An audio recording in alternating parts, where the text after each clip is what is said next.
Sosok Chawalit Tongduang alias Siapaeng Nanot, buronan yang paling dicari oleh otoritas Thailand. Selama pelariannya di Indonesia, ternyata Chawalit menggunakan kartu tanda penduduk, KTP, palsu dengan nama Sulaiman. Kini pelarian Chawalit berakhir di Indonesia setelah berhasil ditangkap Polri di Badung, Bali, Kamis, 30 Mei 2024. Kadif Hubungan Internasional Polri, Irjen Krishna Murti pun membenarkan penangkapan buronan nomor 1 Thailand tersebut. Chawalit disebut Krishna berpura-pura bisu ketika ditangkap pihak Polri. Meski begitu, Krishna belum membeberkan secara detail terkait kronologi penangkapan terhadap buronan Thailand tersebut. Dia mengatakan penangkapan tersebut akan diekspos lebih lanjut oleh Kabareskrim Polri Komjen Wahyu Widada. Chawalit Tongduang alias Siapaeng Nanot merupakan buronan paling dicari di Thailand atas kasus percobaan pembunuhan terhadap seorang polisi dalam rangkaian percobaan penculikan pada 2 September 2019 di Patalung. Chawalit Tongduang dijatuhi hukuman 20 tahun 6 bulan penjara pada 25 Desember 2019 bersama 4 orang lainnya atas kasus percobaan pembunuhan tersebut. Kemudian Chawalit dipindahkan ke penjara Nakhon Si Thammarat pada 7 Agustus 2023 untuk menjalani hukuman. Selanjutnya pada 20 Oktober 2023,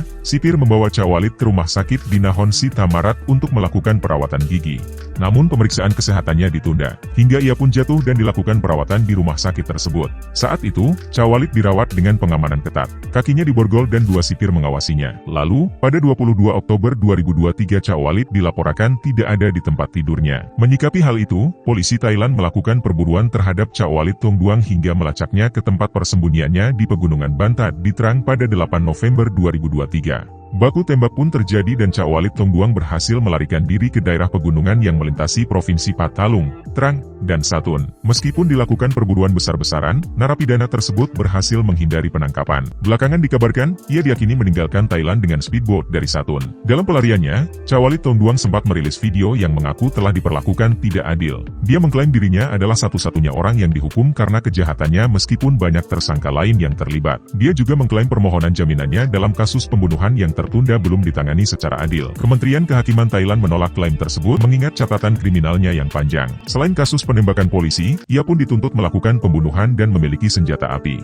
Tak hanya itu, Chawalit pun disebut memiliki hubungan dengan geng narkoba. Chawalit masuk ke Indonesia menggunakan paspor palsu dan berpindah-pindah tempat untuk menghindari kepolisian. Ia pun berpura-pura bisu untuk menghindari kecurigaan orang karena dia tidak bisa berbicara bahasa lokal. Selama berada di Indonesia, Chawalit lebih banyak tinggal di Medan dan Bali.